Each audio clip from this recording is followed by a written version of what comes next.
It's a little bit past 9:15, but we will open up the hearing from the Senate Education Committee. And would you please rise? And Senator Altshuler, would you be willing to say the pledge, please?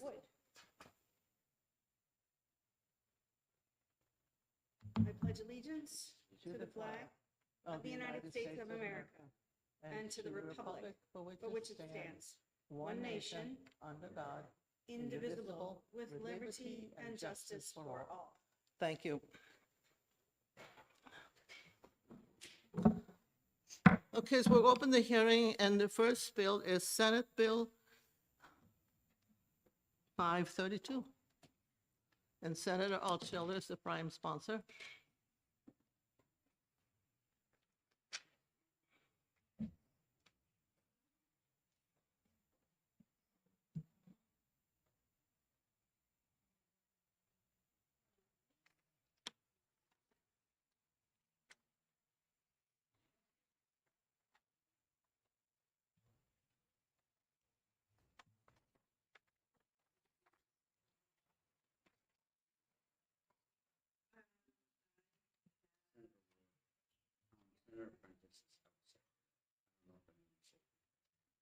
She's what? Okay.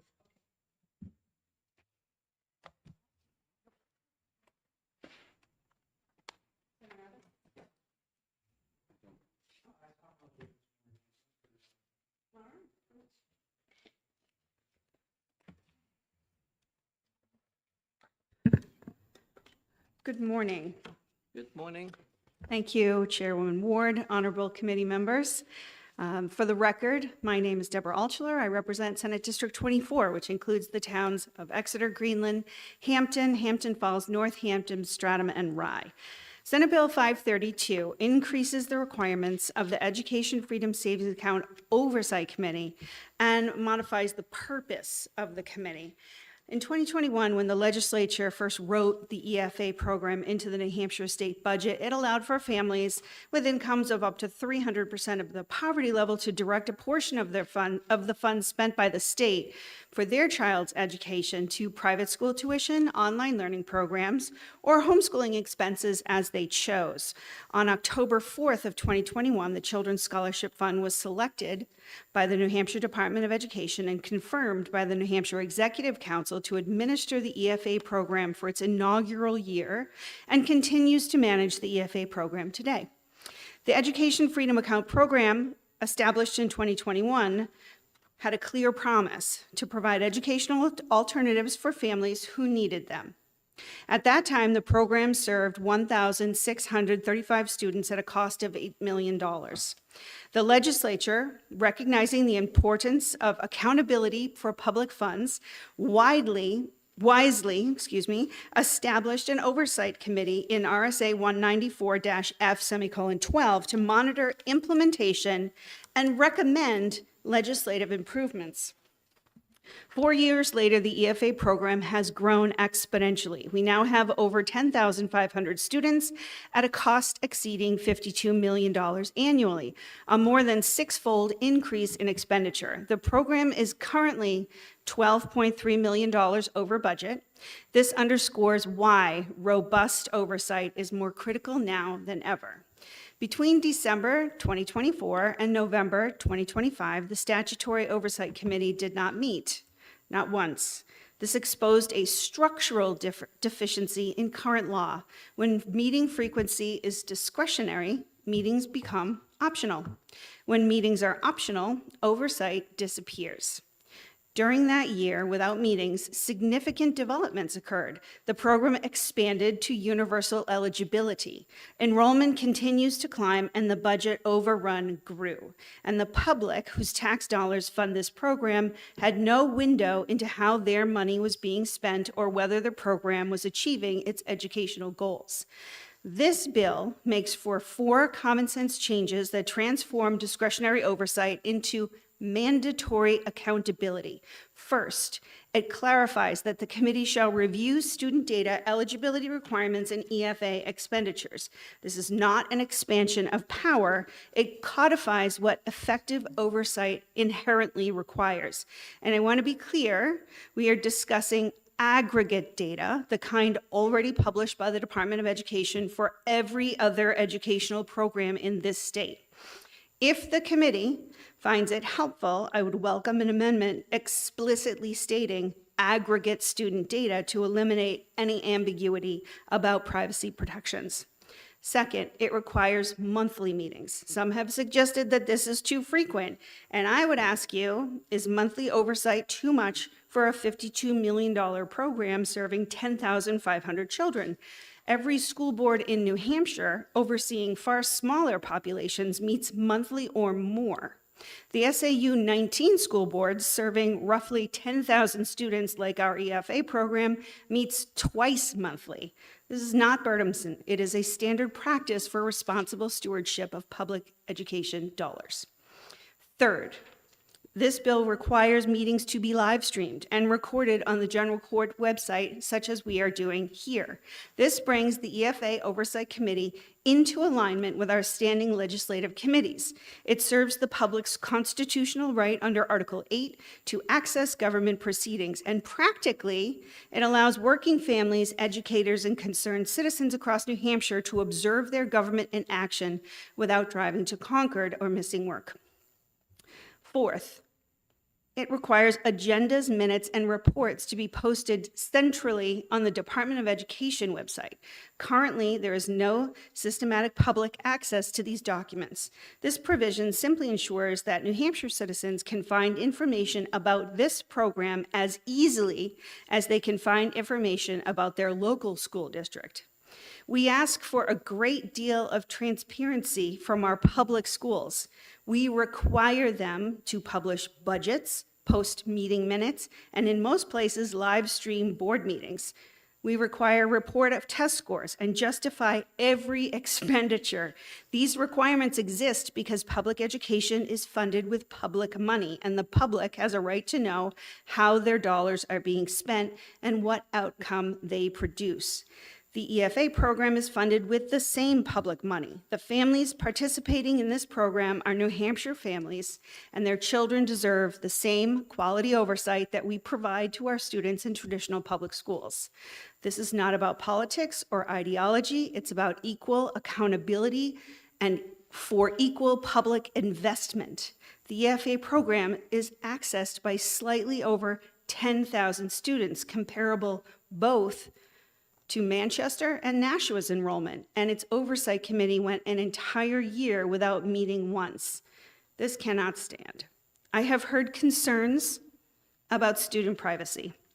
So let me be unequivocal. This bill does not and will not compromise student privacy. Federal law under FERPA and state privacy protections remain fully in force. The committee will work with aggregate data, enrollment numbers, spending categories, testing outcomes, exactly as the Department of Education already publishes for every other program.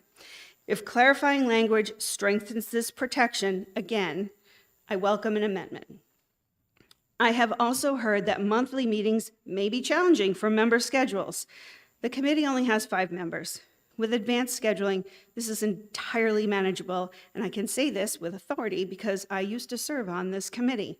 More importantly, the alternative, a year without meetings, is unacceptable when we are discussing $52 million in public funds and the education of 10,500 children.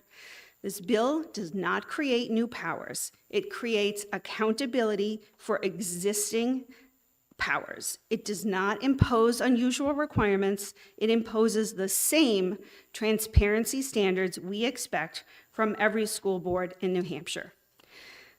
The legislature established this oversight committee because we recognize that significant public expenditures require ongoing monitoring and course correction. But oversight without meetings is an oversight in name only. Accountability without transparency is accountability with no teeth. The families participating in the EFA program deserve to know their program is being monitored for quality and compliance. The taxpayers funding this program deserve to know how their money is being spent, and this legislature deserves the information necessary to make informed decisions about the program's future. I urge your support of Senate Bill 532 as written. I've also, you have accompanied a list of the meetings that the statutory Educational Freedom Savings Account Oversight Committee has held since its inception.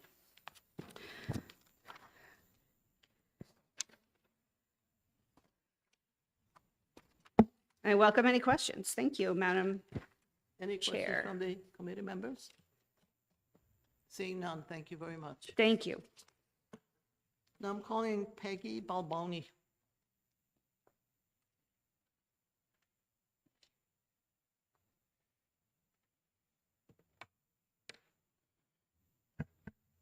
Welcome. Thank you. Thank you, Madam Chair and members of the Senate Education Committee. For the record, I am Peggy Balboni, and I represent the towns of Greenland, Northampton, and Rye, and I am a co-sponsor of Senate Bill 532, which would increase the requirements of the Education Freedom Savings Account Oversight Committee and clarify its purpose. I am also a newly appointed member of the Oversight Committee. I'm not going to repeat a lot of what Senator Altschuler has already said in terms of the background of the program. She's covered it pretty extensively. So I would just add that I'm a prime sponsor of a similar bill moving through the House at this time, nearly identical. And I would also like to say that going back to the intent of the bill is to restore and ensure accountability and transparency of the Children's Scholarships Fund implementation of the EFA program by amending the current statute to require the EFA Oversight Committee to hold regular monthly meetings and post all agendas, minutes, and reports to the Department of Education and General Court website.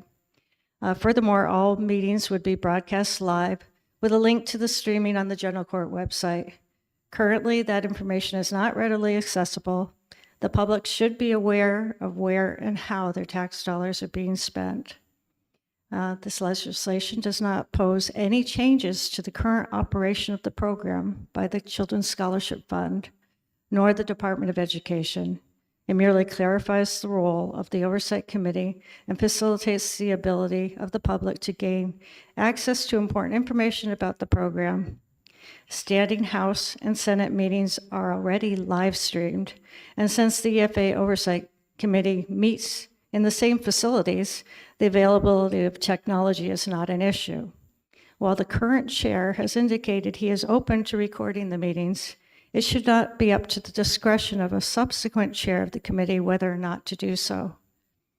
I hope that you will support this legislation to hold the Department of Education and the Children's Scholarship Fund accountable to public scrutiny to justify the money being distributed to families for public school tuition and homeschooling expenses. And I will echo Senator Altschuler in saying if there needs to be a clarifying amendment in terms of the student data, it was brought up at the hearing when I introduced this bill before that there was some concern about student privacies. Happy to have that amendment brought forward because the intent is not to do anything else with the data or submit or invade anybody else's privacy. It should be subject to the same requirements that the our public school students currently have. Okay. So I'm happy to take any questions. Thank you. Questions from the committee members? Seeing none? Thank you very much. Matt Sutherland.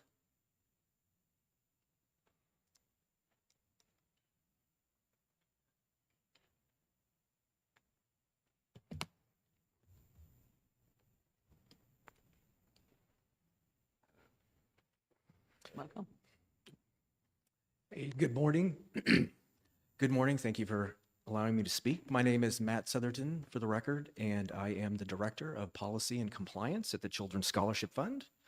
CSF is a nonprofit charity scholarship organization approved under RSA 77G as a nonprofit scholarship organization that manages the EFA program and the ETC tax credit program. We are highly accountable and transparent. We have public mission requirements, IRS nonprofit reporting requirements, government and public transparency requirements. We also receive oversight from the Department of Education and the Department of Revenue. I appreciate the sponsor and the co-sponsor's willingness to perhaps amend this bill. Our primary concerns with this bill are student privacy and family privacy.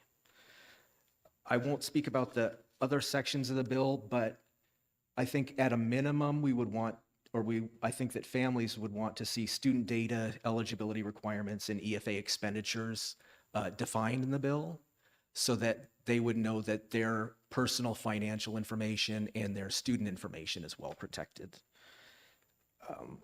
I think that is about it, and I'm happy to answer any questions about the EFA program because I love speaking about the EFA program. Senator Sullivan? Thank you, Madam Chair. Thank you for taking my question. First, isn't it true that the EFAs undergo audits and those audits are published on your website? Yes, thank you for that question. So we're required by law, the IRS requires us to perform an audit, and the EFA law requires us to perform an audit. That's done annually. Included in that audit are random reviews of student accounts for student eligibility and expenses to make sure those are qualified expenses. And as a matter of fact, we're also going through compliance monitoring currently with the Department of Education. I believe they're just finishing up eligibility and then they'll be on expenses next. Follow up, if I may? Follow up? Thank you, Madam Chair. Also, on your website, don't you have your 990 and other financials that go way above and beyond what other organizations would publish publicly? Yeah, I think that's what sets New Hampshire apart. So when New Hampshire, when you all passed this law, I mean, you took great care in this to put in checks and balances. You made sure that you wanted oversight and transparency, so you have a government entity overseeing the entity that administers the program, but you made sure that the program was ran by a legitimate organization that you approved under 77G, right? A nonprofit. You don't want a profit motive. You don't want to put profit ahead of kids, right? So you can see, how much folks are paid. You can see where all of our services are paid. You can see all of that on our website through our 990, through our audits, and we're totally transparent and accountable. Thank you very much. Thank you. Senator Altshuler? Thank you, Madam Chair, and thank you, Mr. Southerton, for representing CFA's interest here today. This bill, though, is not about your organization. This bill is about the Oversight Committee. So this actually doesn't mention your organization at all. I'm sorry. I thought I heard people saying that they wanted, to hold CSF accountable and that we needed to be transparent and accountable. I thought I heard that in testimony, so I was just replying to that. Okay, it's not part of this bill, though. Yeah, I see that. So I was just, for the committee, I just wanted to make sure that you had that information. Any other questions? Thank you very much. Thank you. David Trumbull?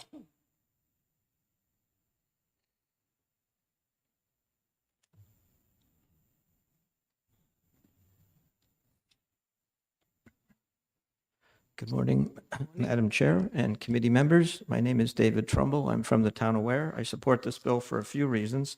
First of all is the constitutional argument that our state in Article 8 has mentioned the public's right to know. It says, all power residing in and derived from the people, the government shall be open, accessible, accountable, and responsive, and that it's the public's right to access to government proceedings and records shall not be unreasonably restricted. So this is not just a question of, is it a good idea to do this sort of thing?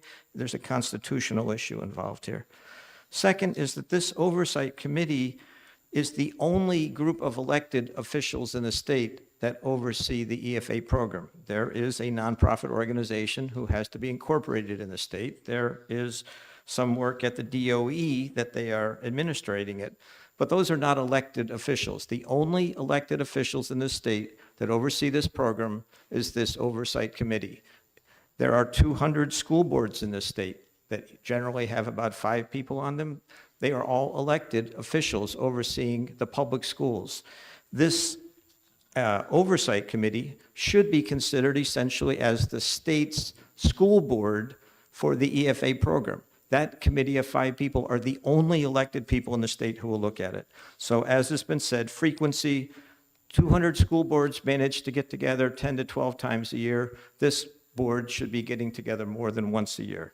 Those school board meetings are online so that the people who can't go there in person can watch it. This previous group did not put them online, and they're open to the idea it should be required, just like the 200 school boards in this state, small little school boards that managed to do that. Also, the question of public conversations versus private conversations. If there is a majority versus a minority, they should not be meeting separately. The majority should not be meeting separately and working behind the scenes without the minority members being present. As to the issue of content of what's to be explored, as was mentioned by Representative Alboni, there was discussion at the House hearing on this. On line 14, the word aggregate could be put in right before the word data to make it very clear that there's no privacy concerns. There are a few things that need to be examined by the state's school board of the EFA program. I'll offer you three things. First is, what happens to children who don't stay in the EFA program? Do they drop out? Did they graduate? Did they go back to public school? I don't see that in the report that was released on December 30th. Maybe I missed it, but I think that would be good to know what happens to children who don't stay in the program. Aggregate numbers. Second is the question of educational accountability. Standardized tests are one of the options that parents, they have to do some kind of educational accountability, but there's no follow-up. So like if a student does the EFA 2 years ago and they're doing the test every year, we don't know if their scores are staying the same or going up. Your local public school publishes reams of data about these things so that you can monitor how students are doing, how the class is doing in general. That's not part of that. If you, the 5 people on this committee, are going to be the state school board, you should be getting that kind of data. The standardized test results, aggregate, but how are we doing overall? Lastly, civil rights. The first version of this bill that was originally put through, the one that went through House Bill 2, had in it that education service providers have to follow all federal and state civil rights laws. That was in the original EFA law. There is, to the best of my knowledge, been no checklist anywhere where somebody can look at and see whether or not that was done. So for instance, when the Trump administration said schools have to follow DEI laws, within a week, the DOE had sent out a letter to all the public schools in the state saying, you must certify you're doing this.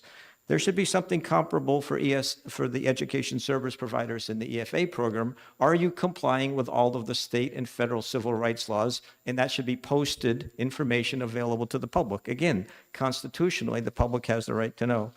The last concern I have is with the excessive administrative costs of this program. Public school administrative costs run 10 or 11%. That's the latest data we have. The EFA program, the nonprofit organization is taking about 8%. We know they can take up to 10%, they're taking 8%. But we still are paying, our $100 million in the last biennium is paying for the administrative costs at the private schools. It's difficult to get data on that. There was a study done of 1,500 nationwide private schools and says this is religious and independent, it's the same. 20% administrative costs for private schools. Our EFA payments are going to pay administrative costs at private schools. So if they're running a 20% administrative cost, it's like double what it is at public schools. Plus we've got the 8% for the Scholarship Foundation. The administrative costs for this program are 28%. So that $100 million in the biennium, 28% is going to administrative costs. We've been told that the 10% for public schools is too much. There's been cries for accountability, restructuring of school districts because 10% is too high. This program has 28% administrative costs. And the committee's report that came out in December said no legislation is suggested. Everything's fine. The program is perfect. 28% administrative costs is fine. We don't see any need for anything to be done. So for these reasons, I would urge you to support this bill. Thank you. Any questions from the committee members? Seeing none, thank you very much. Thank you. Is there anybody in the audience who would like to speak on this bill? Seeing none, I'll close the hearing on SB 532.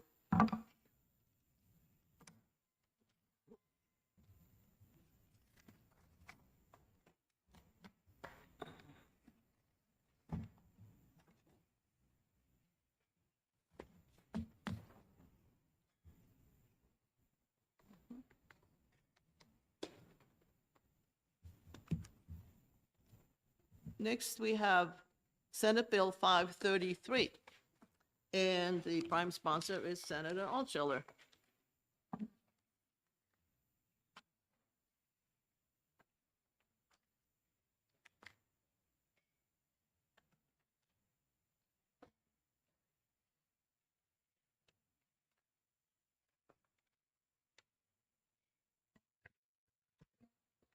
Good morning, Madam Chair, honorable committee members. For the record, my name is Deborah Altshuler. I represent Senate District 24, which includes the towns of Exeter, Greenland, Hampton, Hampton Falls, Northampton, Stratham, and Rye. Senate Bill 533 requires competitive bidding for the Education Freedom Account Administration contract every 3 years.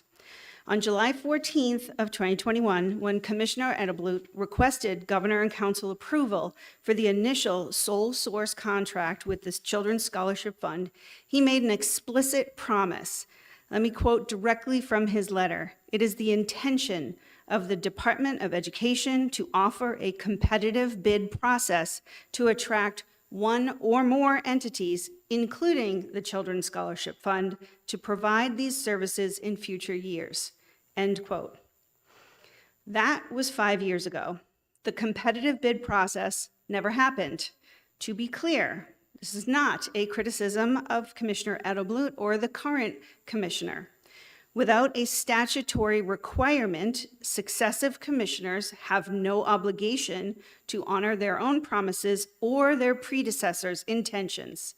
The current commissioner inherited a contract negotiated before she took office and has no legal mandate to seek competitive bids. When this program first began, the Commissioner of Education promised it would be 100 or so students and cost the state less than $500,000. Then it went to $8 million, serving 1,635 students. Today, Children's Scholarship Fund administers over $52 million in subsidies annually for more than 10,500 students. Under the contract terms, CFS may retain up to 10% of administrative costs. That's potentially $5.2 million per year in administrative fees alone.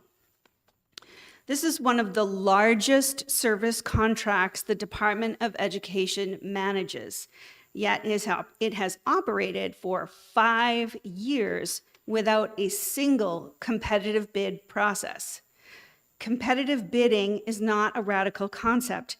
It is standard practice across the New Hampshire state government.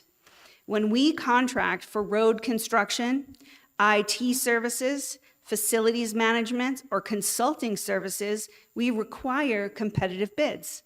We do this not because we distrust current vendors, but because competition ensures the best value for taxpayers, innovation and continuous improvement, accountability and transparency, a prevention of complacency, and market rate pricing.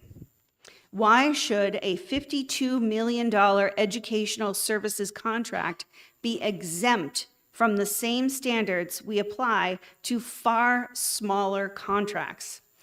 Senate Bill 533 does not terminate the current contract. It does not criticize the Children's Scholarship Fund's performance. Senate Bill 533 simply establishes what should have been the practice from the beginning: regular competitive bidding every 3 years. Children's Scholarship Fund can, and likely will, compete for and win future contracts if they are providing quality service at competitive rates. But they should have to demonstrate that in an open process, not operate indefinitely under a sole source arrangement that was explicitly described as temporary. A 3-year bidding cycle is reasonable and appropriate for a contract of this scope. It provides sufficient time for the administrator to establish systems and demonstrate results. It provides regular opportunities for market competition. It provides flexibility to adapt to program changes and continuity for families while ensuring accountability. Many states with similar scholarship programs use competitive procurement. Florida rebids its ESA administration contract. Arizona requires competitive selection. New Hampshire should follow these best practices. Some may argue that competitive bidding creates disruption, but transitions happen successfully in government contracting every day. Proper procurement includes transition plans, knowledge transfer requirements, and continuity protections. Others may argue that the Children's Scholarship Fund is doing a good job, and that may well be true, and if so, they would win a competitive bid. Requiring competition is not an accusation of poor performance, it is simply good government. 5 years ago, the department promised competitive bidding would happen in, quote, future years. Those future years are now. Without statutory intervention, there is no mechanism to ensure it ever will happen.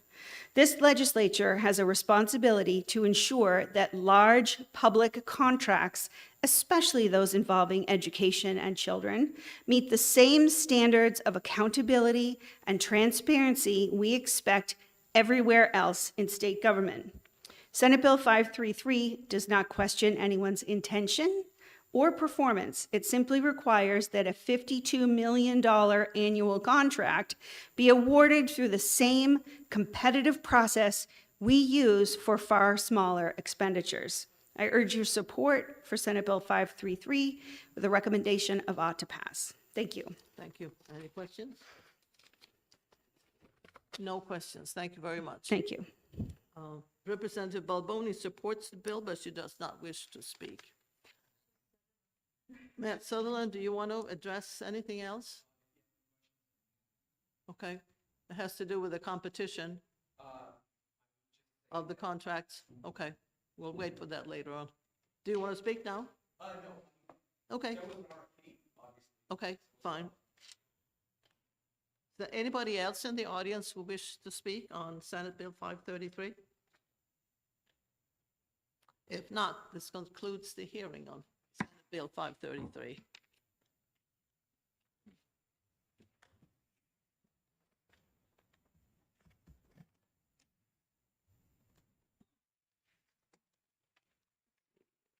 It's 9:45. Yeah, I guess.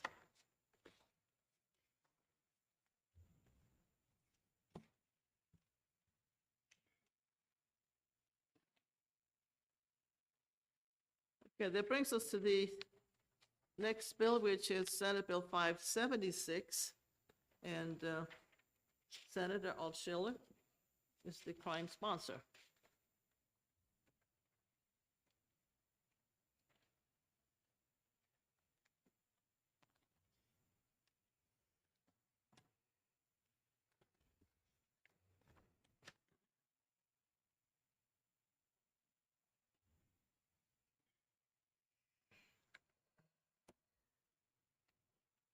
Good morning again. Good morning.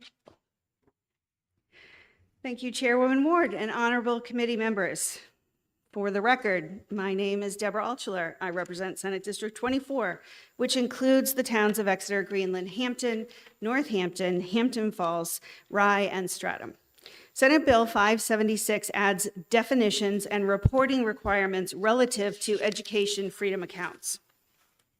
This legislation addresses a fundamental principle of democratic governance. When public money is spent, the public has a right to know where it goes, how much money is spent, and whether it achieves its intended purpose.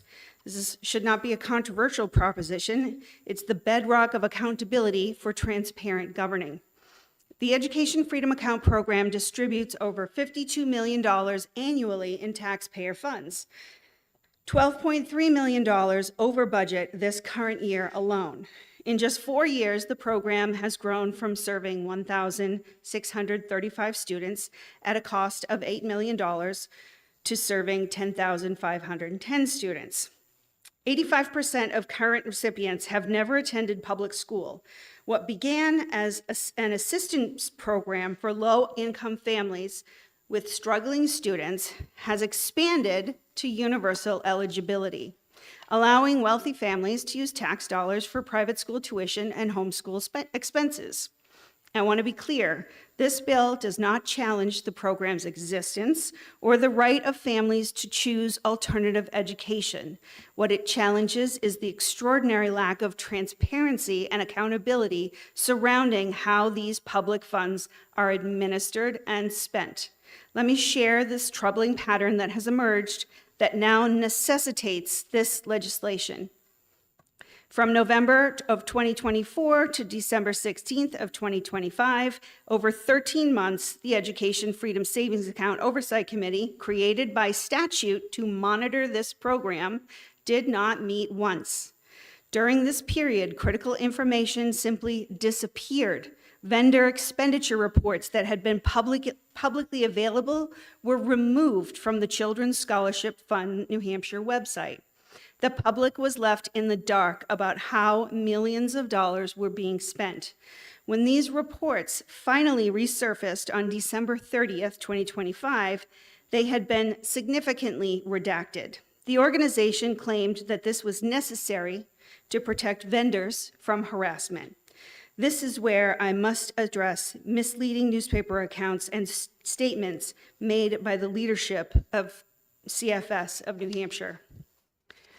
The executive director of CSF of New Hampshire alleged that members of the public were harassing and even, in her word, stalking vendors. She characterized inquiries as deeply concerning. Yet, when pressed to provide evidence or confirm whether any incidents were reported to law enforcement, she admitted no police reports were ever filed. No list of harassed vendors was ever produced.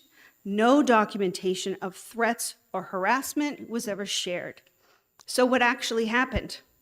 A citizen attended a legislative hearing and publicly testified that they had contacted a listed vendor, a piano shop, to inquire about their music lessons. The shop informed the citizen that they do not offer any music lessons. They only sell pianos. That was the extent of the inquiry. This is not harassment. This is civic engagement. This is a taxpayer exercising their right to understand how public money is being used. To characterize reasonable inquiries as stalking is not just false, it is an Madam attempt Chair, to I'm sorry. intimidate Madam citizens. Chair, this has devolved into an attack on an individual that runs an organization and they are not here to defend themselves. And we've gone into lots of speculation here, attacking one person. Can we go to the content of the actual bill, please? Yes. Thank you. Yes, with all due respect, Madam Chair, this is all documented. So I am not extrapolating, I am not imposing any motive, I am actually talking about what happened in public committee rooms. So this is what happened Okay, could and you- has been reported. Okay, so if it has been recorded, then maybe. Reported. So I want to bring it into the record with relation to how it is pertinent to Senate Bill 576. Could you just summarize? If I this will move forward Since in that the has- next part of my testimony. Since it has been reported, then we don't need to have it again. So if you could continue. Every other recipient of state funds appears in publicly available contracts. Contractors, nonprofits, businesses, anyone receiving a check from the state government has their name, location, and payment amounts publicly disclosed. Why should EFA vendors be exempt from this standard? In 2022, the legislature required a performance audit of the EFA program. This should have provided comprehensive analysis of whether the program is achieving its goals, serving the right students, and operating efficiently. Instead, because the CSF of New Hampshire withheld critical data from the legislative budget assistant, we will only receive an audit of the Department of Education's oversight, not an examination of the program's actual performance. On January 29th, in a House hearing, January 29th of 2026, Mr. Sutherland from CSF of New Hampshire claimed that they, and today, claimed they conducted a performance audit annually. I believe this is misleading. What is conducted is a financial audit, an examination of accounting practices and with financial controls. That audit confirmed that they aren't buying Lamborghinis with public money, which is pretty good to know, but it tells us absolutely nothing about educational outcomes, student eligibility verification, or whether the program is serving its intended purpose. A financial audit is not a performance audit, and conflating the two obscures the real gaps in accountability. Senate Bill 576 establishes straightforward, reasonable reporting requirements. It asks for quarterly reports containing information that any well-run program should already be tracking.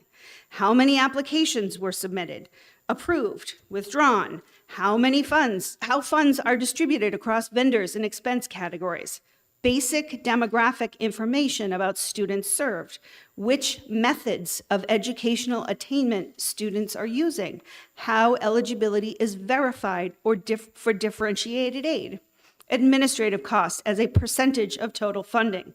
This information would be compiled quarterly and made publicly available on the Department of Education's website. These are not burdensome demands. These are standard accountability measures.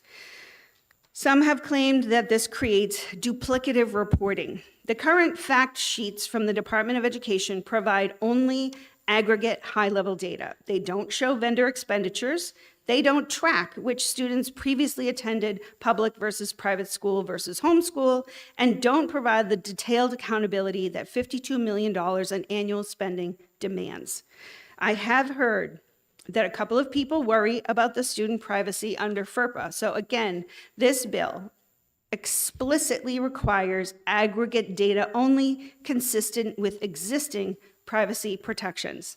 The department already uses an 11-student minimum for all aggregate reporting. Nothing in this bill conflicts with federal privacy law. Opponents of this basic transparency bill have asked whether public schools face similar reporting requirements. This reveals a fundamental misunderstanding. Public schools are governed by elected school boards, officials directly accountable to voters. Their meetings are public. Their budget development is public. Their budgets are public. Their curricula is public. Parents and taxpayers can attend board meetings, ask questions, vote officials out, and review detailed financial reports. This is democratic accountability. The EFA program is administered by a private, out-of-state nonprofit corporation with no elected oversight, no public meetings, an advisory board consisting primarily of, in my opinion, political appointees.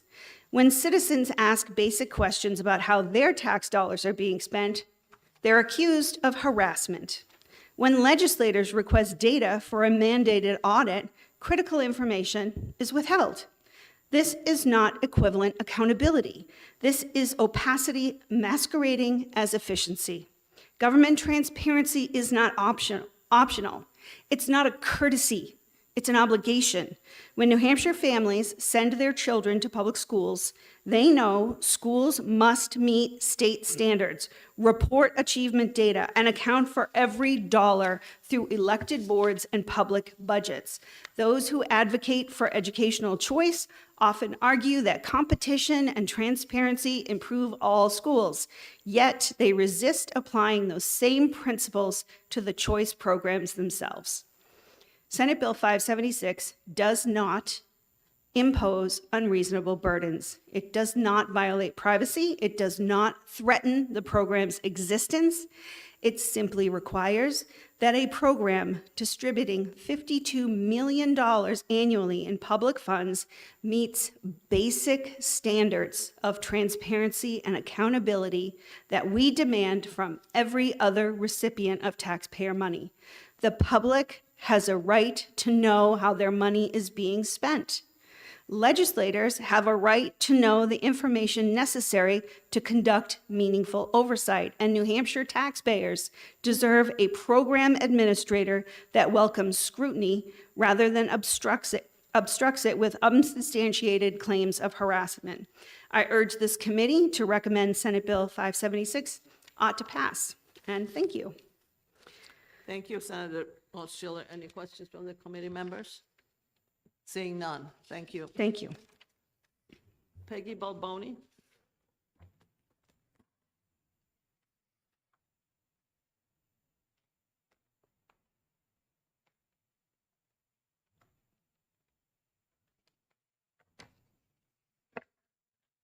Thank you, Madam Chair and members of the Senate Education Committee. Again, for the record, I'm Peggy Balboni, representing the towns of Greenland, Northampton, and Rye, and I'm testifying in support of SB 576, which adds definitions and requirements relative to education freedom accounts.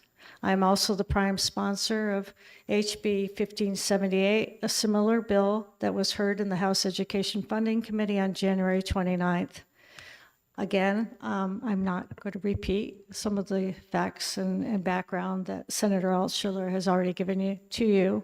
I will add that I did put this bill forward in the House because I was concerned with what happened with the Legislative Budget Audit Committee's attempt to do an effective performance audit. And that hasn't really happened. Because as Senator Altschuler has already said, the Children's Scholarship Fund did not share the critical data necessary to complete a thorough audit. And now this audit, contrary to the original intent of the law, will only be able to address the Department of Education's oversight of the EFA program. And this will not provide all the necessary information to ensure that the program is complying with current law. And I also will reiterate what Senator Altschuler said about information being available on the Children's Scholarship Fund website disappearing and now is back up as of December 30th, 2025. And some of that information is still currently missing, including the number of students served by each vendor, which is required by the ED rules. So as Senator Altschuler said, this legislation will restore and ensure accountability and transparency of the Children's Scholarship Fund's implementation of the EFA program. And it specifies the terms and adds quarterly reporting requirements. And I want to again reiterate, because it was brought up in the House, any student data shared will be subject to the same student privacy regulations as that of public school students. And just on a personal note, I served on my local school board for 9 years, and we did have the opportunity to go through a lot of this information that is listed here in terms of student data, because we wanted to improve our programs and make sure they were doing well. And so since there really isn't a vehicle other than the Oversight Committee, how are we going to be able to do that if we're not looking at this data? And how are we going to put forward specific legislation to improve the program without going through this? So I just view this as really specifying what we can look at as a member of the committee. And it doesn't do anything to harm the program in its current operation at all. It's just oversight. So I hope that you will vote in favor of this bill. If you see any amendments necessary in terms of ensuring student privacy, please feel free to do that. I mean, it's really just to get a look at the data and to operate like a regular school board does, and since this is the only opportunity that we have to do that. So thank you, and I'll take any questions. From the committee members? What is the reference that you're giving there? I'm sorry? The reference that you pointed out something that everybody should have. If you could mention it, then we can get into the record. The rules in You terms had of, a piece of paper there, you said this is what the school boards follow. so yeah, so if we look at like specifics in terms of the data and what our students are doing in terms of the demographics for sure, but those are already provided there. But if I was going to look at a specific program, I would be interested. So the student EFA program works a little bit differently. So some of the information that we don't have right now that would be good to have, and what have been brought up in our previous meeting was in terms of special education, in terms of adequate aid. Okay, I guess I did not make my request clear. Sorry, I You were apologize. referring to something, some guidelines, and I asked, what is that guideline? Is it a guideline for school boards? Is it something in the RSAs? Where did you get that from? I believe you're referring to when I mentioned the EG rules. I apologize, I'm not following you. Okay. You referred something, you had a piece of paper in your hand, and you said, this is what the school boards are doing. These are the rules that they have to follow. And I'm just asking, what was that reference? Where did it come from? Oh, I believe what I was referencing was that this, as a school board, we look at basic data from our programs. I was looking at the data requirements in here, and I wasn't referring to a specific rule that school boards follow. Okay, was it for your particular school board, or was it for school boards in general? I can only go by my experience on the school board. That piece of paper that you This had, piece of paper is the bill. was that from your own, from the school board that you were sitting on? No, I'm sorry, this is the bill we are looking at right now. When I was referring to school boards, I was held up the paper because I was referencing data that we look at. It was not specific. Okay, thank you. I apologize for the confusion. Thank you very much. Any other questions? Thank you. Matt Sutherland.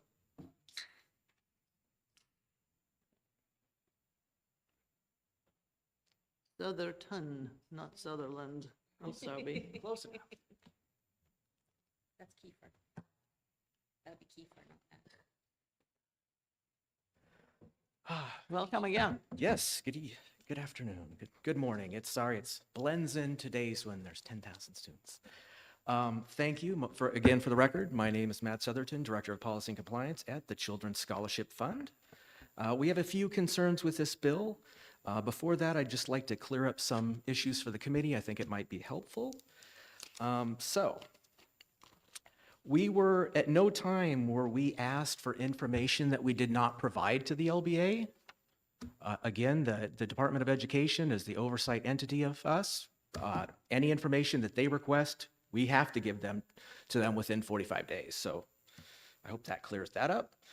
With regard to those category and vendor data spending reports, I think there's some confusion between what a category vendor report is and which the provider directory is, right? So the provider directory is online so that in order to meet the requirement that all providers and their information be posted online for the public, right? And that is available. The category and vendor data reports, spending reports, were something that were created between RED and Senator Prentice. They were a mechanism created in order to increase accountability and transparency in the program.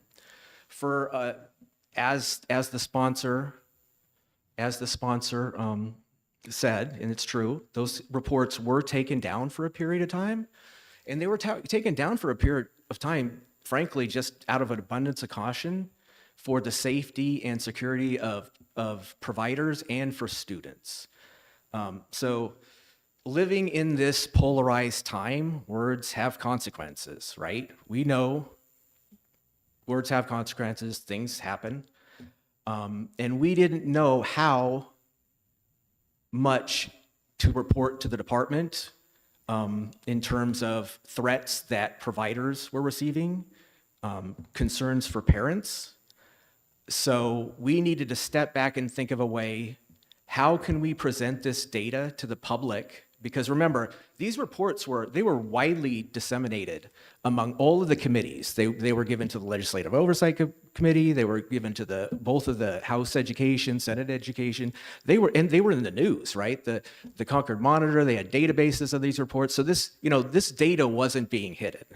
But we needed to think, how can we going forward, how can we present this data to help, you know, in somewhat give anonymity to very small providers, or for example, women that were contacting us who were on the address confidentiality, in the address confidentiality program, survivors of domestic violence. So these were questions that we never would have envisioned when the program first started.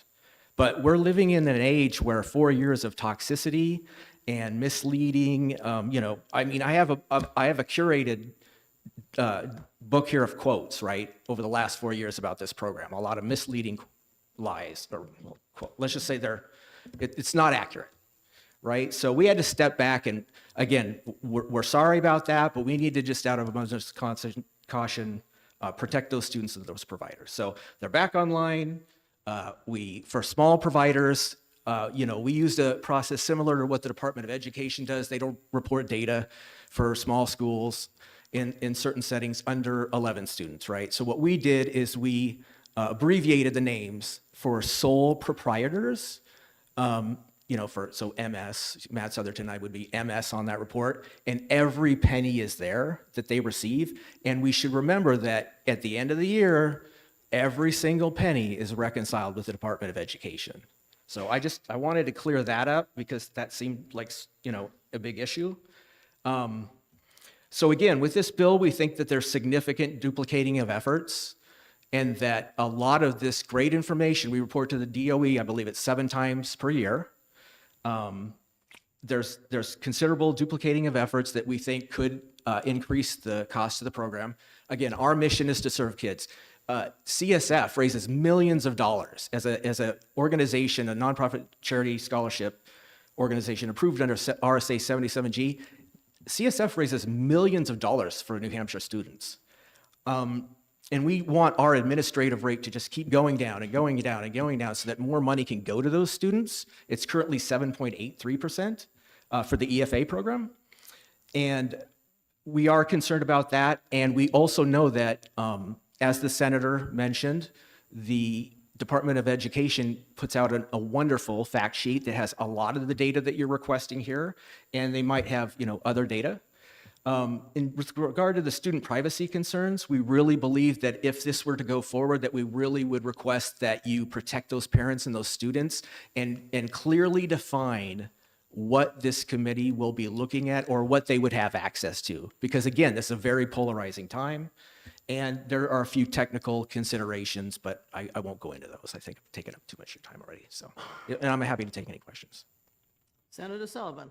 Thank you, Madam Chair. Thank you, Mr. Southerton. I wanted to just give you an opportunity to clear up something that's been stated and restated and rehashed when discussing this program. In testimony, we heard 85% of current recipients have never attended public school. So is it true that a large percentage of those students were on the Children's Scholarship Fund before the EFAs became available? Oh, that's correct. They were ETC students. Follow up. Follow up. So they were in the 350th percentile. And The lower 300%? income Correct. students, and so they were in the program already. And then when EFAs came in, they also qualified for that program, and that is why we see that trend. Exactly. They transitioned it. Correct. Okay, one more follow-up. Follow up. I just perused your website while you were testifying. And I found several pages of lists of vendors, from private schools to tutors to the vendors for standardized testing, which was multiple. Is there any vendor or any person that receives funds through the scholarship fund or through the EFAs that is not listed on that website? No, everyone. In fact, during that time when folks wanted their names removed for safety, we had to contact the Department of Education because we needed guidance on that. The law requires us to post their names, so we had to go back and contact them. I would also like to clarify one thing. Students served is on the website. I'm sorry if the representative couldn't find that. It's under providers. You click on the provider tab, and you can see how many students are served. Thank you. I'm sorry there's been so much vitriol around this program that people were actually harassed for helping kids. Thank you very much. Thank you. Any other questions? Senator Altshuler. Thank you. Thank you, Madam Chair, and thank you for taking my question. So you just asserted that students who were not eligible under the original EFA program were getting money from, you just said they switched from one part of your scholarship organization to the EFA program? You mean they applied? If they were an ETC, that was my understanding of the question. If they were an ETC student receiving 300% or less, and they applied to the EFA, and they were eligible and met the residency requirement, yes, they could apply for EFA at that time. That was my understanding of the question. I'm sorry if I misinterpreted it. Okay, so just, may I follow up? To clarify, so the 85% of the current EFA students that have Oh. never attended public schools were not all ETC No, students? I'm sorry if I misunderstood the question. Okay, so those are two separate numbers, and do we have, is that available? How I'm- many ETC students? I can certainly get that for you. That's not absolutely. available right Oh, now, okay. though. That has not been presented to the Oversight Committee. I don't know. I can't answer that. Okay. I And may I do follow know up that we with have one more? I'm sorry, I do know that we have presented to you the breakdown of the different buckets of student testing that you've asked for in the past. And we can update that for you too, if you'd like. Thank you. One more follow-up? Follow-up? Thank you. Did anyone from your organization report to law enforcement that they were aware that vendors they worked with were being harassed? So that would be that was, Were there law- that was, were that there- was a discussion we had with those parents. So it would not be our role to report that. That's a discussion that we have with those individuals. And again, here's the thing is, we're in a polarized time. Do you give the crazies oxygen, right? Or do you not? Those are the questions we wrestle with. I'm sorry, Mr. Southerton, I'm going to object to your use of the word crazy. Okay, well- Although my question was specifically, the, Point of order. was, What is your point of order? And I apologize if I said anything wrong. Regardless of the testimony being provided, we can't debate the witness. Okay. And I apologize if I'm sorry. okay. Accept your Madam Chair, apology. may I reframe my question specifically?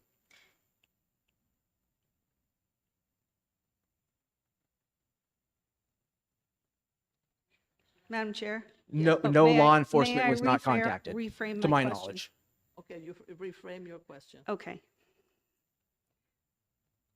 Did anyone from the CSS organization contact law enforcement about vendors being harassed? Not to my knowledge. Again, you. these were individual instances. Thank you.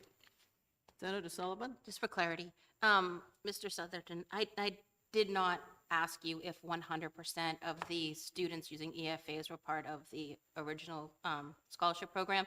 I asked if a large percentage was. So I just wanted to clarify. You did That was understand my understanding. Okay. Yeah, also, do you feel that people should be just because they're vendors for a program, they should be placed in a position where they may feel the need to call the police for their protection? Well, again, it's just something that we never would have envisioned would happen, right? Okay. So we wrestle with these difficult questions. Again, I think that if you examine New Hampshire's program compared to other, and I love the other states, we have one of the most, if not the most, extensive prohibited item and expense categories of any state, right? We work so hard on this program to do it right. I guess I'll just leave it at that. All right, thank you. Any other questions? Anybody in the audience who wish to speak on this bill? If not, this closes the hearing on Senate Bill 576, and it closes the public hearing on the Senate Education Committee. Madam Chair, could we recess for a moment? Let's have a recess for a moment. We'll have a 5-minute recess. Then we can go into executive session.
Senate Education Committee will come back from recess. Have a motion for an executive session. So moved. We are in executive session. Daryl seconded. Take up Quietly, he did. the three bills that we heard this morning, starting with 532. Madam Chair, I'd like to make a motion on 532 What is- ITL. What's your motion, ITL? Do we have a second for ITL? Second. Second by Senator Abbas. Any discussion?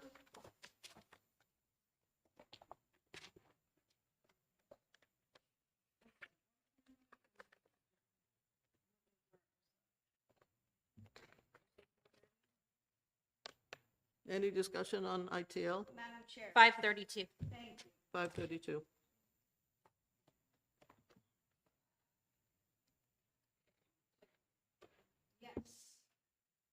Thank you, Madam Chair.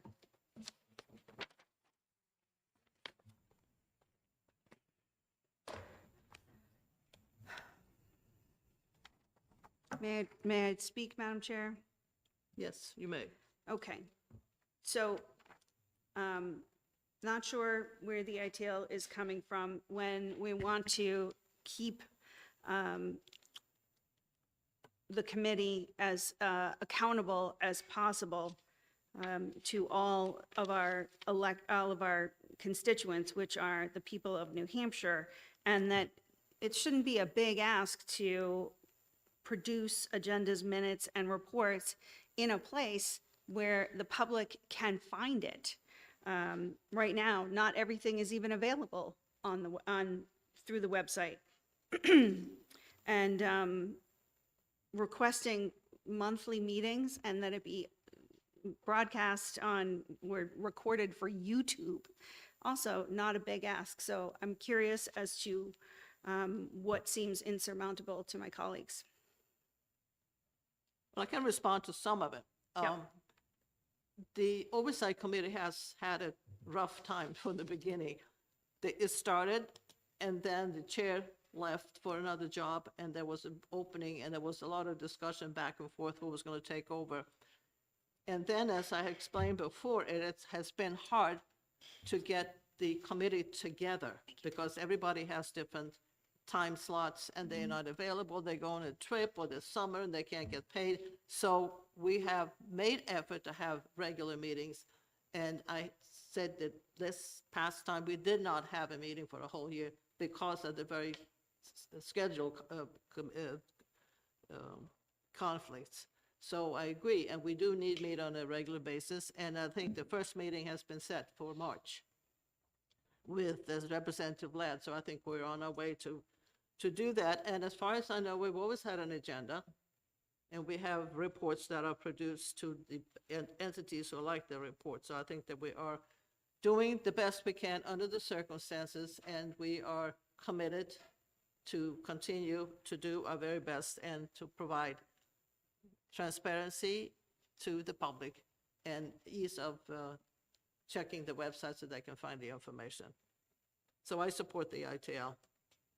Yeah, Madam Chair, Senator Sullivan? yep, so I found the minutes on the EFA website actually, and I'm told they're also on our website, so they are accessible to people. As far as the cameras and having a live feed, I'm on the Oversight Commission for Children's Services. We don't have that for that. So I think if that was the case, we'd have to have it for every committee meeting that we have, or commission meeting we have. Yep.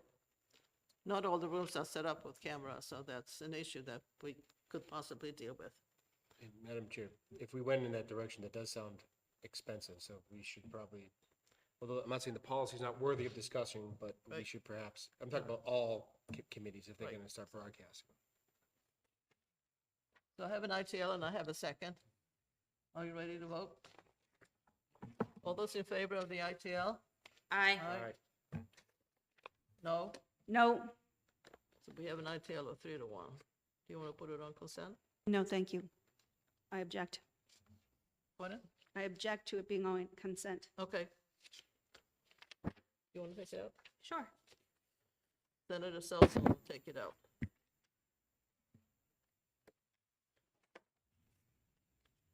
Senate Bill 533. Like to make a motion of ITL. Second. Motion ITL and second by Senator Abbas. Requires the Education Freedom Administrator to seek bids for contracts. So I have an ITL and I have a second. Any discussion? Madam Chair, I did look up, some of the testimony we heard was that Florida has a bidding process, and when I looked it up, it did say periodically, which is pretty much what we have. We're in year two of a 5-year contract with this vendor. That was originally put out as an RFP and was put out to bid. So, you know, for stability for the kids, I think every 3 years is too frequent, for a new organization to come in and get up and running and be able to work with the parents and the vendors that we have. I think that it would be I just don't think there'd be a lot of stability in that for the families that use the program. Okay. So I have a motion of ITL and I have a second. Any other discussion? Madam Chair, Yes. I'm wondering if my colleague has reviewed the current contract that was signed by the Executive Council as Governor Sununu left office. Have you reviewed that contract? I have not. Okay. Thank you. They're ready to vote on the ITL motion? All those in favor of ITL? Aye. Aye, aye. That's 3, and against will be 1. No, Yes, 3 to 1. Do you want to speak to that on the floor, or can we put it on consent? I object to consent. You object to consent. I'll take that one out. Okay.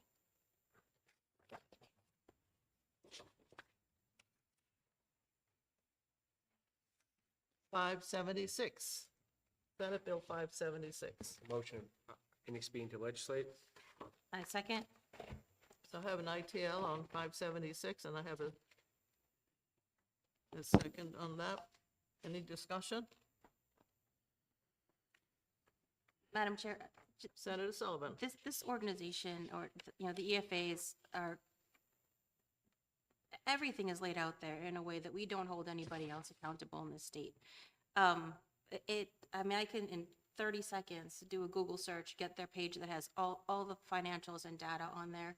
But my bigger concern about this one is who would be viewing the data on the children, and their privacy concerns. We do things from a pretty high level when it comes to data in this state for kids. We protect them at all costs. But I think a lot of this information is already available from on the website and what I perused previously. So I just think it's more cumbersome laws on a program that is very straightforward in all of their data reporting to the citizens of New Hampshire.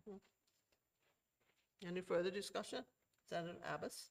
Thank you, Madam Chair. And just speaking in general terms, I know there was various testimony about, you know, alleged harassment and whether it was reported to the police or not, or what happened there. We hear this a lot in the Judiciary Committee, that is often underreported. Now, whether it amounts to legal harassment, illegal stalking, that's not for this committee to decide, but it is often underreported. So just keep that in mind when, you know, we're talking about what is clearly a partisan issue like this involving vendors. I can see where there's concerns having their information out there. Any other? Senator Altshuler? Yes, so the reason we need this legislation is that our current contract holder has felt empowered to remove information and keep that information from the people who paid for that contract. You know, and they've done this at will. They haven't done this publicly. They just pulled stuff off the website, put some of it back, left us in the dark about how millions of dollars are being spent.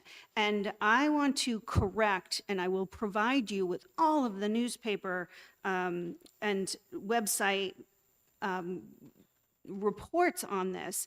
And I have not named any names, to be clear. So I have not named anybody, didn't in my testimony, and not naming now. A member of the leadership team of the Children's Scholarship Fund took information from a public hearing and then turned around and accused a member of the public of harassing someone. They had no other information. They took that and extrapolated that it was harassment. Nobody, the vendor, who is apparently the one being harassed, never spoke to anybody. No one contacted them. So to throw the word harassment out, which is a legal term, it's a crime, and to float it out there as if there's anything untoward going on towards the vendors is first of all, it is the smelliest of red herrings, and we shouldn't buy into that narrative.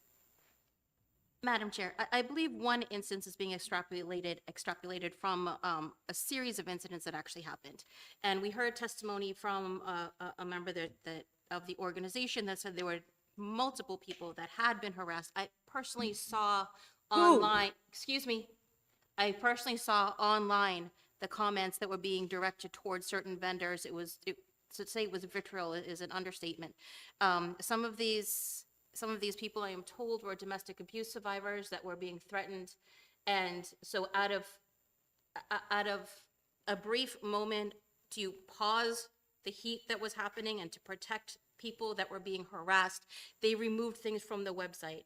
They then recalibrated and put the information back up in a way that was safe to do so, that showed who was receiving the funds, but also in a way that protected some of the personal information about some of these vendors. Some of these vendors are just tutors. They're people that work from their home and they tutor kids. They're not these huge organizations. So I just want to rein that conversation in and dispel the rumors that this was about one music store, and there's so much more information here, and I did witness it online. I just wanted to clarify that. Thank you. Just to- Senator Abbas? And I'm not, whether it amounted to legal harassment or not, again, that's not for this committee to decide. At least we're not making that decision or determination in here. But if vendors are, for whatever reason, feeling intimidated, whether we feel it's justified or not, you could run into some problems where people avoid becoming a vendor. And I think erring on the side of caution, I just, you know, Okay. I think that was a good decision to be made, and it sounds like that information's back available. So Yes. we can move on from that. Yep. Senator Altshuler? Thank you. I'm wondering if my colleague from, if Senator Sullivan would be willing to provide what she saw online and how, and rather than just throwing out, like, I saw something online, like, I also see things online. That doesn't mean, I think we all know just because you saw it online doesn't make it true. So maybe if you could produce this, it would have a little more weight rather than, I just saw something online. Madam Chair, because this bill is not about the actual harassment in this instance, it was just used as part of the argument. I don't feel a need that I have to go to do the homework for my colleague and find this information. So I'm very happy to move forward with the vote. I'm sorry, just to clarify, didn't ask you to do homework. I asked you to back up a statement. I would ask you the same. Okay. I have an ITL and I have a second on it. No, I think we've had a discussion. Are ready to vote? Yes. On this 576. All those in favor of ITL? Aye. That's 3, and Senator Altshuler? No. I guess it's a no. And you don't want to move to consent? Object to consent, Madam Chair. Okay, Senator Abbas will take it out. Okay. Now, let's take a look at a previous one. Which one that is? One is 434. Is that the, 4:30 and 4:30. 4:30? 4:30, yeah. Okay. Senate Bill 430. On Senate Bill 430, I'll make a motion on to pass. I'll second.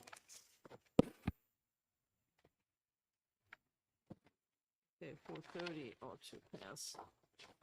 Discussion on ought to pass on 430?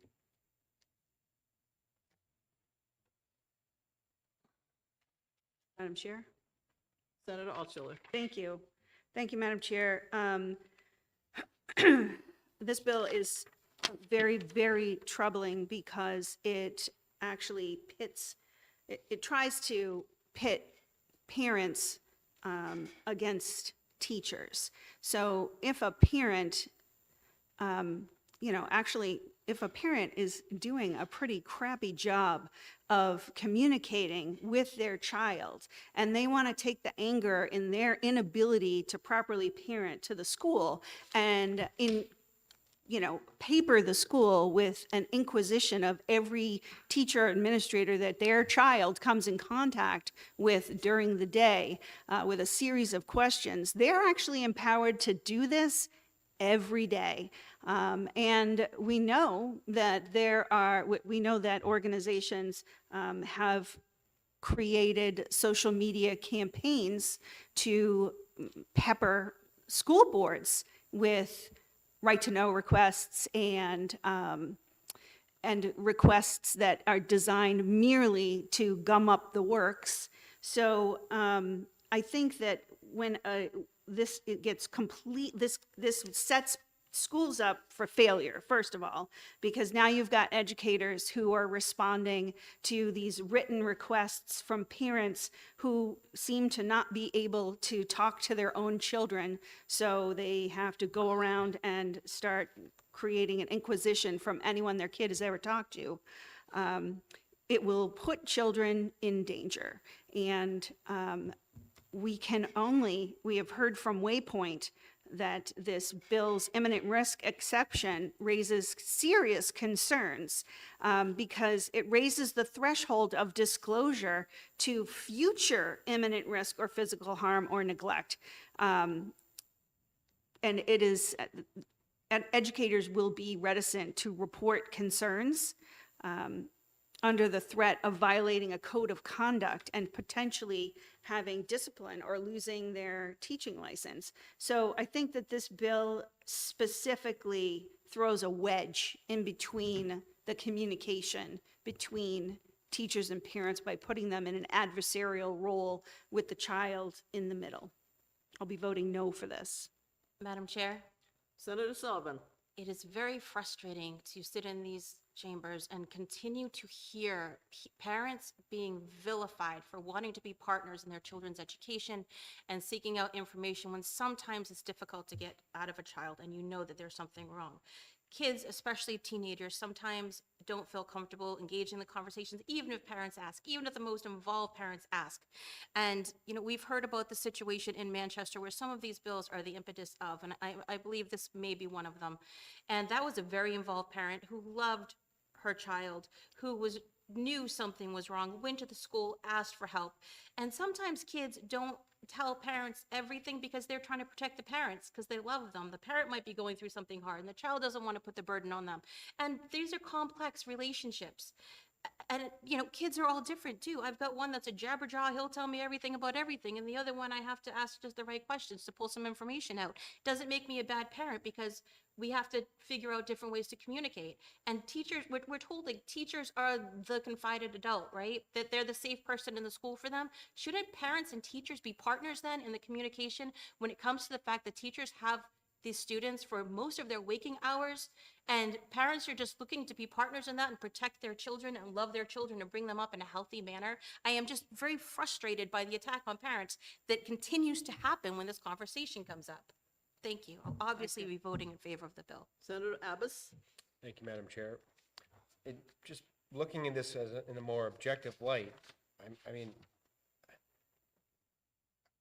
I respect educators and I respect the teachers, but their role as the gatekeeper of what the parents should and should not know, they're not that gatekeeper, all right? There's no confidentiality between students and teachers. That doesn't exist under the law. I'm not aware of any state that offers that. There is a safeguard provision in here if you're dealing with, if they have, the reason to believe it would cause any physical, imminent risk of physical harm or abuse or neglect. And I think that's important to have in here because obviously they don't want to cause any harm, but for a someone, any third party, to make a unilateral decision that they believe it's best to not share information with an inquiring parent, I just don't understand. It's not that person's place to do that. And that's pretty straightforward to me, so.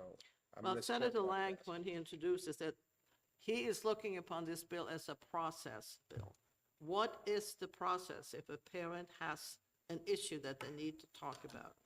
What do you do and what kind of order of progression do you follow?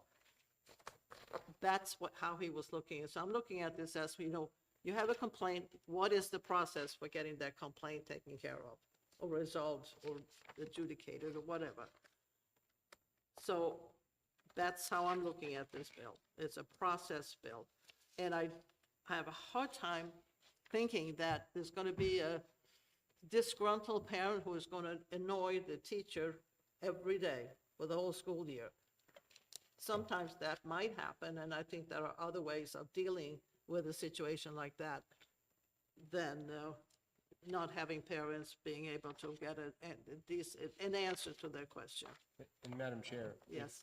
If there's an overzealous parent that is just flooding a teacher with outrageous questions, I mean, they're not immune from the harassment law.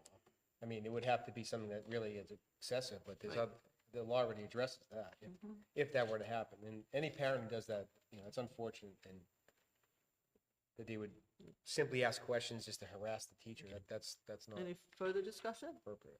Senator Altschuler? Yes, Madam Chair, we heard testimony from very concerned community members that this is a bill that very seriously endangers our LGBTQ youth. And that's not to be dismissed or underestimated.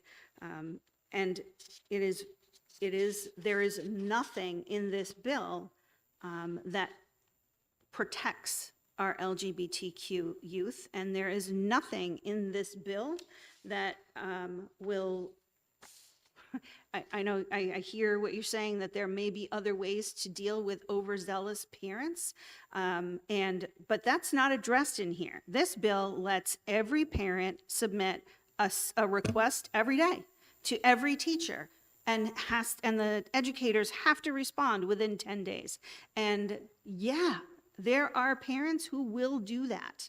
As a matter of fact, we have parents who have made so many FOIA requests to our superintendent that they have to occasionally hire extra people just to be able to address this. So now we're going to put all the teachers in the position of having to provide written responses to every single written request from a parent.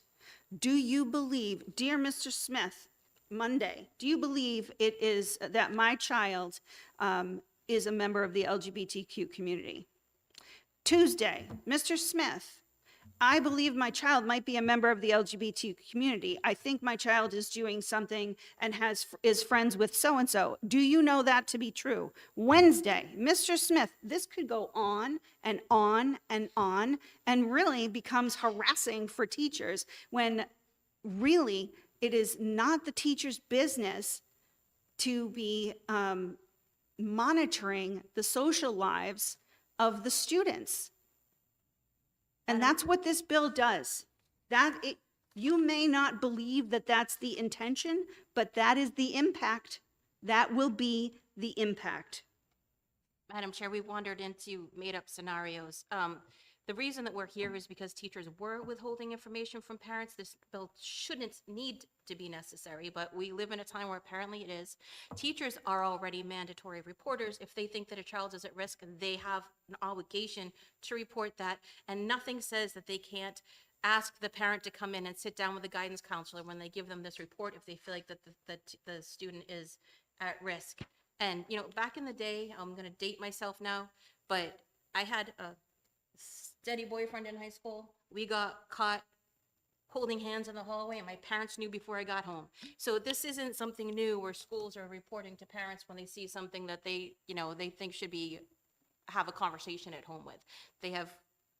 We can just move on to the vote. Madam Chair, I'm looking at our hearing report. We received no testimony of any specific incident, and we did not hear about, and from any parent, and unless there's communications that I didn't receive yet, from any parent that this has been a problem. We have no testimony to that. So Well, it must have been something because you don't sit and write it's a not in the bill hearing report. in the hearing report. It's not in here.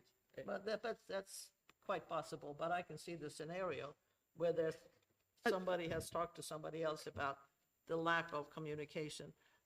Referring to being harassing the teachers on a daily basis for all kinds of things and trying to pry up whether or not there's an LGBTQ issue in that particular school. I think the school board and the principal and the superintendent and the parents have to get together and talk openly about what is happening in the school. And that's how I look at it. Parents should be able to talk to the teacher. There shouldn't be an adversarial relationship. They should look at each other as doing the best and helping their child. And Madam Chair, I would just point out that a lot of the educators already respond to written communications. So this is not a problem everywhere. But, you know, the times that it does occur, there should be something in place to address that. And I'm just, you know, in my own district, I can say I have not encountered this being a problem. But in other districts, you know, you hear that it could, could be an issue. So Could be a problem some places. I'm not glad that everywhere. the majority already do this, but for the ones that don't, and that's going back to the subjective determination of being that gatekeeper, it's like, well, they shouldn't decide, make that determination. I don't think it's the right. So I'll have an Right, but this OTP was- in a second on this bill. Madam Chair, this was a very public legal battle in Manchester. And so it is documented. They did go to court for it. And so that this did happen. This isn't creating a law for no reason. Do we need any further discussion on this bill? I was going to ask one question Okay. of the chair. If you look at line 4, then line 6, it says parents. Should it say parents or guardian? I wasn't sure if that, I don't have my computer in front of me. I'm not sure if that's defined somewhere else. Communications between teachers and parents. I guess we could add guardians. And we have to have guardians everywhere.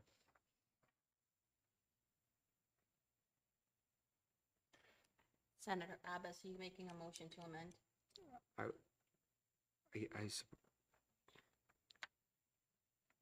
I guess I would like to offer a committee amendment, and all it would do, So whatever between teachers and parents will add and guardians. parents and or guardians. So, And what, legal guardians? Or what did you say? or legal guardian. Yeah. And I think, I see that on line 2, Yeah, line 4, and then line 6 is really the only operative section. so line 2.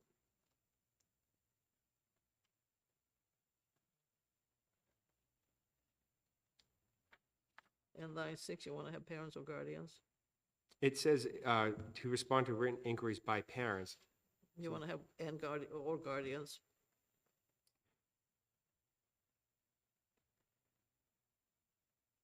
And when a guardian should be able to write a written request. Correct. Right. Did you get that, Trevor? Are we doing Okay. and legal guardians or just guardians? Yeah, I wish I had my computer with, I want to be consistent, but I would put legal guardians. Just to, I might be overkill, but I think it's pretty clear what the And then intent where is. else did you see it? I only saw it on lines 2, And 4, and 6. 4, okay. Are we doing teachers, comma, parents, comma, and legal guardians? Mm-hmm. Is that consistent with law? I just want to make sure we're consistent. Generally, a legal guardian, has every right or authority as parents. It just, this expressly states parents only.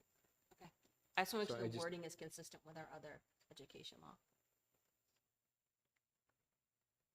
Let's put in legal guardians, so we're safe there.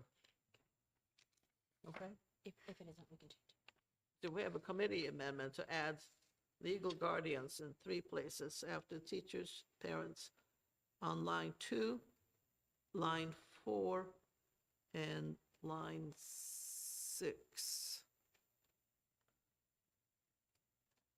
You have a motion to accept that committee amendment? Motion to accept committee amendment? Do I have a second?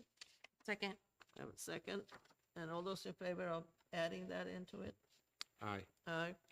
Senator Altshuler? Nope, Yes? no, No? You don't want to add legal guardian? I do not want to amend this bill because I think it's lipstick on a pig, so no, thank you. Okay. So we have now the underlying bill with the amendment, and I have an OTP on it. All those in favor of what to pass? As amended? Aye. As a- We We have to just do an need odd, ought to pass as amended as the motion. What? aye. We need an ought to pass as amended motion. Yeah. I just said the underlying bill as amended. Okay, so you made. And I'll second.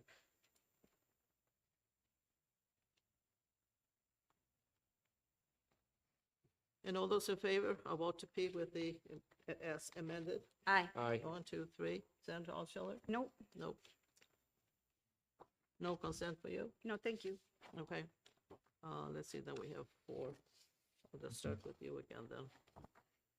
Sullivan will take it out.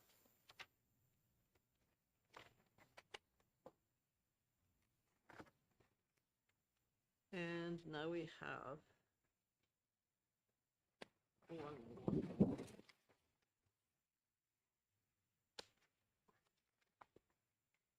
Four 34. I move ought to pass. Second. We have an ought to pass in a second. And again, that's a process bill.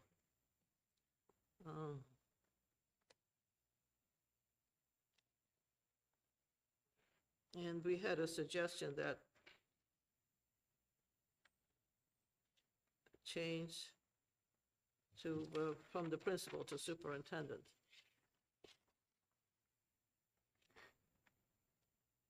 And I believe all that would do is make the superintendent or the designee, which could end up being the principal of each school. Mm-hmm, yep. And part of the reason for that is the superintendents ultimately have the final say over the content that comes into the library. And then you're asking essentially the principal to, I don't want to say overrule them, but that's what they would be doing. And I just feel like that's not the way to do it. And I think even some testimony perhaps in opposition to the bill still would prefer the language, if you have this, it should be superintendent, so. So I see that on line, under A, complaints be submitted in writing to the superintendent or designee. And again, under B, the school principal, the school superintendent or designee.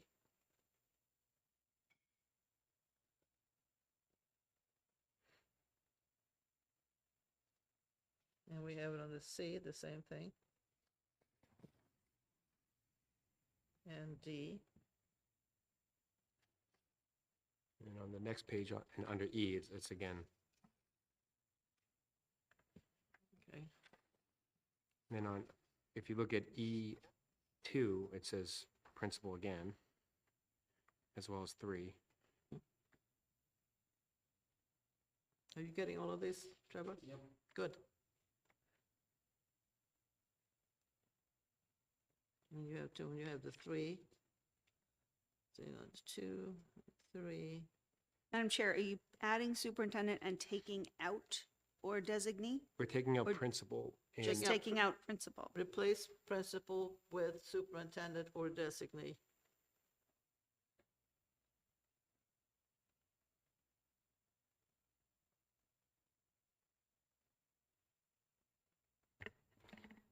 That designee leaves it really, really open to, somebody who may not have the education or viewpoint to be able to follow the law. I think that designee is a very dangerous thing to put into this kind of legislation. This isn't about representing somebody on a committee.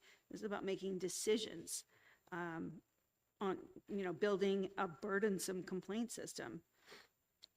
Madam Chair, the superintendent makes tough decisions every single day about personnel, and I think that we could trust them to make this decision. That, you my would- objection is designee, not the superintendent. So designee, we're talking about the committee amendment. Designees are in the underlying bill. I know. It just, who's I'm calling on asking, that designee? All we're saying is, it starts with the superintendent.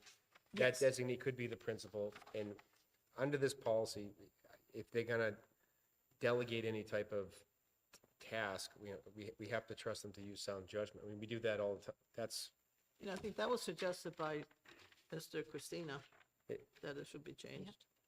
also in Roman numeral 2 on the second page, Yes. my copy doesn't have line numbers, I apologize, but it says principal in that first sentence as well, just right there. On the second page? Second page, Roman numeral 2, Oh, I all see. decisions of the principal. Okay. So the committee amendment is that where principal is listed, it will be replaced with superintendent or designee. Well, Madam Chair, or designee's already there, so we just basically, it's just Right, just put the principal. put superintendent in and replace a principal. Madam Chair, Yep, the only spot that it doesn't say or designee, but I just want to confirm, you still want it, say, Roman numeral 1. Complaints be submitted in writing to the superintendent. complaints by submitted right to the superintendent or designee. Okay. Should say, that means, what he's saying is, it should say school district. Is I think what he's pointing at, because, Of the school district. yeah.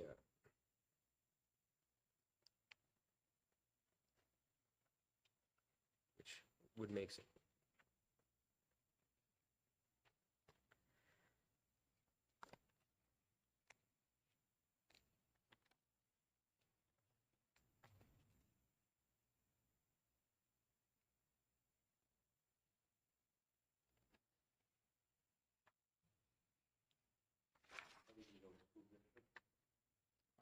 I would just add the word district after school.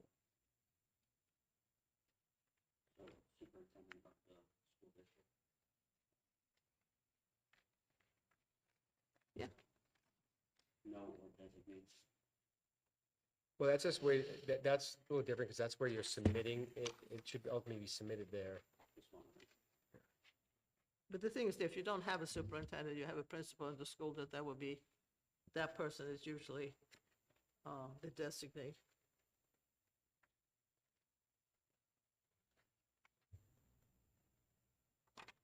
And I think that's fine, I'll just go where the student is enrolled. Madam Chair, I have a suggestion for a further amendment. Is that it all, Shelley? Yes, on page 1. Yep. At the very bottom of the page, part D of section 1. I think it would be prudent for us to add in a space for students or other or parents to have a right to receive the information that a book or material has been challenged, and that they have the ability to participate in the conversation outlined here. I think it's the second to last line, determining whether student access to use of the material that is subject to the complaint will remain in place without change, be removed, be restricted, be modified, or have other action taken. That decision should also include other members of the school community, particularly if the material is, identity focused and targeted. That content imperils the First Amendment rights of the other people. So we should allow for, this decision that says otherwise agreed on by both parties to also include Now, you're reading C on page 1 or page P, 2? no, D. And, yep, the third to last sentence that says, otherwise agreed upon by both parties, that parties should include, community members or school board members, perhaps. I think that, you know, if you're making a complaint against a material or, you know, books that target specific communities or target specific identity-focused content, members of that community should be included in the conversation. Okay, I guess I disagree. I think if you write to the superintendent or the designee, that person will have the appropriate group of people to address this particular thing. That's I don't not think we how need to write it up. That's not in here, It's though. going to be there because it's going to be very lengthy or very cumbersome, the more people you involve. But the only people involved right now are the superintendent or their designee and the complainant. It doesn't involve the person for whom that book might be representing or targeting. So, I mean, essentially, I can make a complaint against every single book that has a character of LGBTQ identity, and I can request that all of them be removed, and I get to have, you know, my 10 days notice of the complaint, but nobody on the side of keeping the book in place, who wants to preserve access, is able to speak. It's a one-sided process. It's not, you know, it's a community space with a one-sided process. Before I have Senator Abbas, my understanding is that the superintendent is not one person making that final decision, that the superintendent or his or her designee will have a group addressing this issue, and I'm the sorry, where- composition of the group, I think he or she will decide. But where is Senator- that? Huh? That's not in the bill, though. No, I'm saying, that's what I'm assuming, that that the superintendent has a complaint, the superintendent does not on his or her own make the decision. So why do They we need have- this if we're going to assume the superintendent is already doing this job? Why do we I need guess this? I'm giving some credit to the superintendent that they have a group of people that discuss these kinds of things that come up. They're not acting on their own, in their own little cubicle, but they have a group of people that they address and they discuss what the problem or the issue is. That's my opinion. Senator Abbas, you had something? Just 2 points. It was suggested that in the initial process, we include the school board. I would oppose that simply because if the person who filed the complaint wants to appeal it, they're appealing it to the school board. So you normally wouldn't include them in the underlying decision-making process and then appeal it to the person who made that decision in the first place. So we wouldn't want to include them. Now, if parents are making content-based complaints, I mean, the criteria here does not base it on what criteria the, hopefully would be the superintendent now, or the designee would look at. Simply ones based on content would not fall under any of these. I mean, even last year, we had a similar bill, at least one with a similar intent, and someone brought a book here calling it pornography. It doesn't meet the definition of pornography. I don't care how many times that representative said it, it just did not. So it would have to fall under one of these. And if you allow every other parent to have standing in the complaint, although well-intended, you have a time period for this procedure. I think I don't think it's going to work, but if the superintendent does, give into content-based complaints, I think it's going to raise other issues, and that person is accountable to school board. And I think every decision made is subject to a right to know, and they'll have to answer for that to the school board. And then if for some reason this goes before the school board, those parents who would then have an opportunity to speak at the school board hearing. So I'm looking at this bill again as a process bill. What do I do if I have a complaint with the school? It spells out here I'm gonna go to the superintendent, written request to the superintendent or designate. And I don't think that I need to write out what the process should be for the superintendent in order to resolve the issue. And I think that's what we're trying to do. We're trying to tell what should the superintendent do, who should he talk to, or who should they consult? So that's my 2 cents worth. Yes. Senator Altshuler. Yes, I just want to bring us, like, a thank you for your opinion on the bill, Chairman Ward. I would like to point out that the New Hampshire School Board Association testified, and they are not in favor of this bill. They were not, and they were unequivocal about their not being in favor of this bill. They didn't say, oh, well, we could see it working with some amendments, or we understand the intent and we think if we tweaked it here, there, and there. No, they just do not support the bill, and actually testified that many book challenges have been successfully addressed through existing district policies. So this is something that is handled by each individual district at the school board level. And so what this bill does is puts on top of what policies already exist, a statewide procedure for response with, that duplicates what's already happening. So these policies exist, and to have the state come in and tell the schools, we know you have a policy to address these issues, but now we're going to tell you how. And also create no space in this rubric of how that allows for anyone who disagrees with the challenge to be heard. Because they wouldn't even know. How would they know? Ginsburg Christina felt that this was too prescriptive, and he was the one who suggested that we change from principal to superintendent.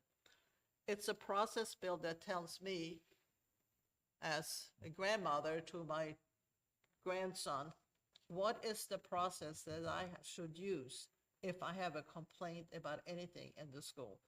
It is not telling the superintendent how they should, the superintendents, how they should go about. They should have their own process, and if a lot of school committees have policies in place, great. Some of them probably don't, and then this will be sort of a guide for them.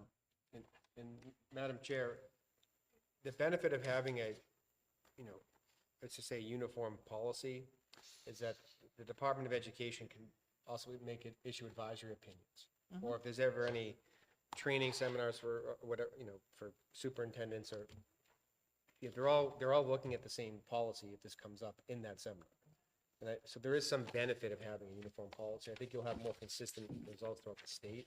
Because you also would, one concern I would have is like a book gets removed in one school but not the other. It really should, to me, you should arrive at the same determination, I would think. That's what I would hope how this would be applied. So I think having it, advisory opinions, and then you're going to have a more consistent policy. Okay, so what is your suggestion? Well, I think we should adopt I think we still have to adopt the committee amendment. Okay, principal to superintendent?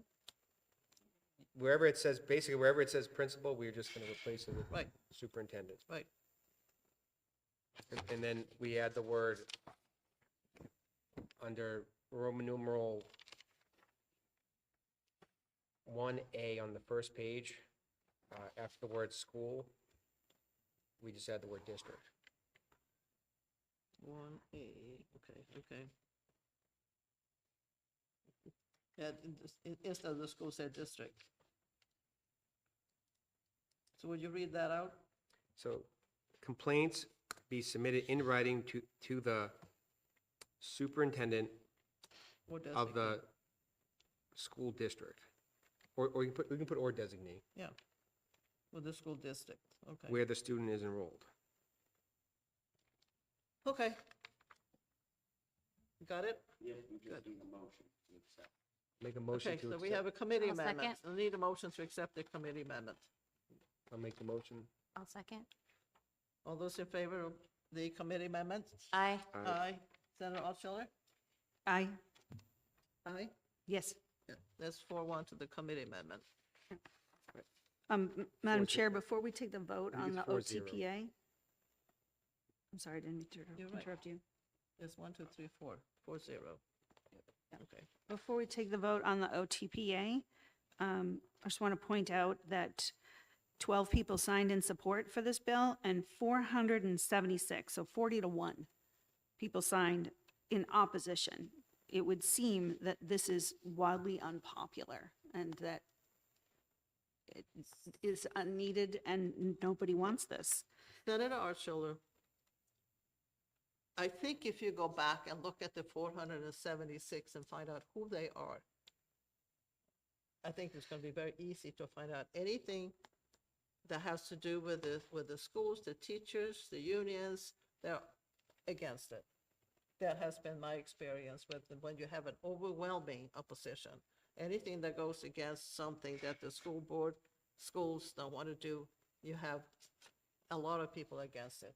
I wish that some people who are approving of it will be a little bit more aggressive about signing up, but that doesn't happen. We have lots of those things where we have an overwhelming opposition.